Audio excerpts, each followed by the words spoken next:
Καλησπέρα σε όλη την όμορφη παρέα εδώ. Σας φέρνω τους χαιρετισμούς από την Καλαμάτα. Θέλω να πω κάτι. Ο κύριος Παπαντονίου με ευχαρίστησε ιδιαίτερα, διότι ασχολήθηκε με κάτι το οποίο είναι άκρως επαναστατικό. Μας χρειάζονται. Υπάρχουμε εδώ γιατί μας χρειάζονται.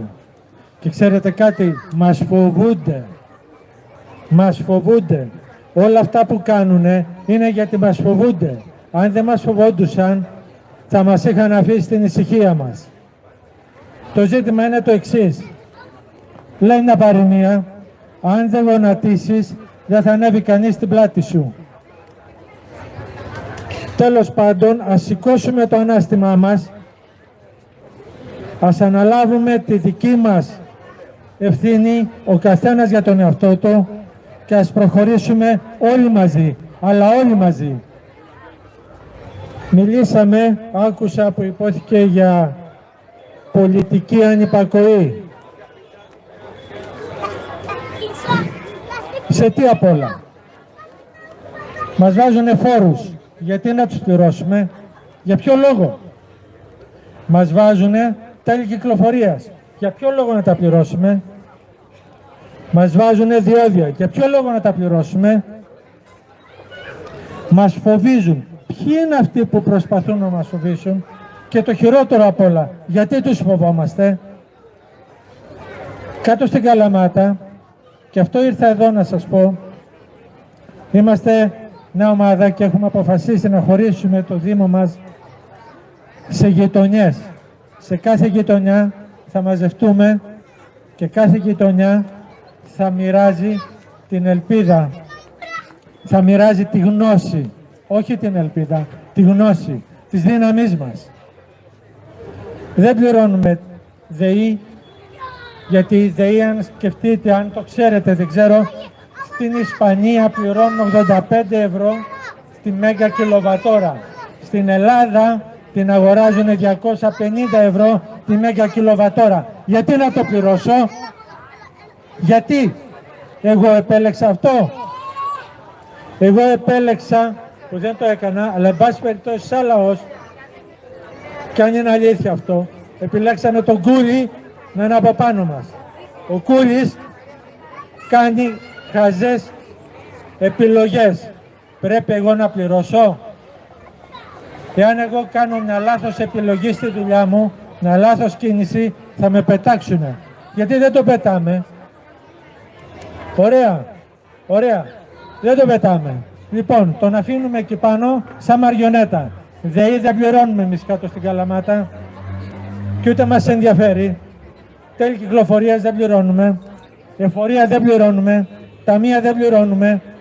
Το ταμείο μου το έχω πάει δικαστικά διεκδικώντας να μου επιστρέψουν εν τόκος όσα έχουν πάρει. Και όταν κάποια στιγμή βάλανε το ΙΚΑ σαν εισπράκτορα και μου ήρθε το χαρτί στο γραφείο μου, τους λέω, κύριε, αυτή είναι η απάντηση που λέτε, θα μου παίρνανε, λέει, την κινητή περιουσία, θα μου παίρνανε το κομπιούτερ, θα μου παίρνανε τα πάντα. Και τους λέω, κύριε, σας έχω σε ένδικη κατάσταση. Τι κάνετε? Το βουλώσαν όλοι και φύγανε. Αυτή λοιπόν λέγεται πολιτική ανυπακοή. Δεν υπακούμε στις υπουργικές αποφάσεις. Δεν θεωρούμε ότι οι υπουργικές αποφάσεις είναι νόμοι. Γιατί δεν είναι. Από τη στιγμή που μας έχουν πουλήσει, πώς είναι δυνατόν να βγαίνουν νόμοι σε ένα κράτος πουλημένο? Και πώς είναι δυνατόν να είμαστε τόσο χαζοί να πληρώνουμε αυτά τα κερατιάτικα που μας βάζουνε? Έλεος πια! Έλεος! Ξυπνάμε, παιδιά!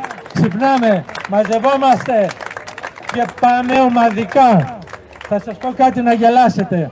Την 25η Μαρτίου που κατεβήκανε κάτω και μας ήρθανε κουνάμενοι, συνάμενοι κάποιοι υπουργοί που δεν ξέρετε τα ονόματά τους, τους βάλαμε φωνή. Τους είπαμε, φύγετε, πηγαίνετε στην πατρίδα σας. Πουλημένοι, εμάς δεν μπορείτε να μας πουλήσετε. Στραβώσαν τα μούτρα τους.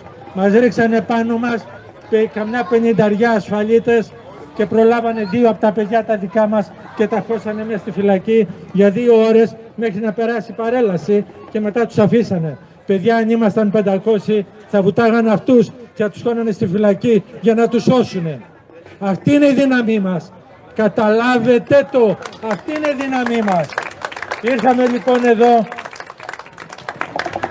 επειδή ο κύριος Κουρούκλης, ο Βαγγέλης, είναι προσωπικός μου φίλος και μου ζήτησε τη βοήθειά μου.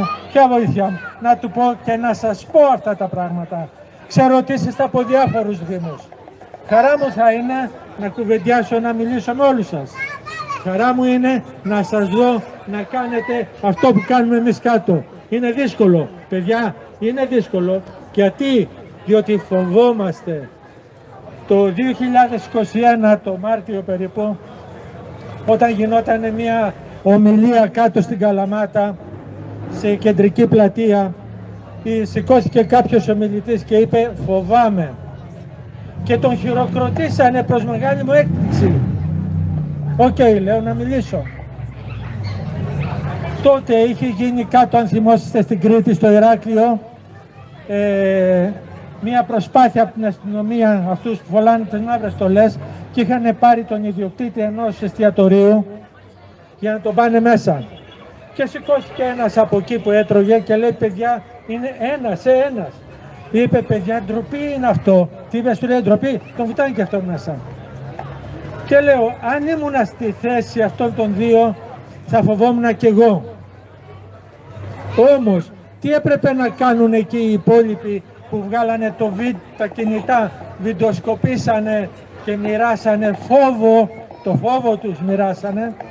Έπρεπε να βγάλουν τα λεφτά από την τσέπη τους, να πληρώσουν τι είχαν φάει, να μπουν στα αυτοκίνητά τους, να ακολουθήσουν το αστυνομικό, να μπουν μέσα στο τμήμα και να πούνε πού είναι οι άλλοι δύο, είναι στη φυλακή, είναι στο... και εμείς μέσα. Μα ποιοι είσαστε εσείς? Είμαστε εμείς που έχουμε τις ίδιες πεποιθήσεις. Έχουμε τα ίδια, πιστεύω, με αυτούς τους δύο που τολμήσατε να βάλετε μέσα. Τι θα κάνανε? Τι θα κάνανε? Τότε, ναι, δεν θα φοβούντουσαν ούτε ο ιδιοκτήτης, ούτε ο άλλος που είπε ντροπή. Τότε θα φοβόντουσαν οι αστυνομικοί. Αυτός είναι ο στόχος μας. Και μην ξεχνάτε, η δύναμη είναι στα χέρια μας. Η δύναμη είναι δική μας. Η εξουσία μας ανήκει. Η πολιτεία του Πλάτωνα είναι ελληνική, παιδιά, και μπορούμε να την εφαρμόσουμε. Πραγματικά μπορούμε να την εφαρμόσουμε χωρίς να έχουμε νταβατζίδες, χωρίς να έχουμε επαγγελματίες δολοφόνους. Τελικά αυτό είναι, δολοφόνοι της ψυχής μας. Σας ευχαριστώ, χαίρομαι που σας είδα εδώ και θα χαρώ να σας ξαναδώ. Κάθε εβδομάδα εμείς το κάνουμε αυτό, κάθε εβδομάδα. Είμαστε παρόντες. Γεια σας. Ευχαριστούμε.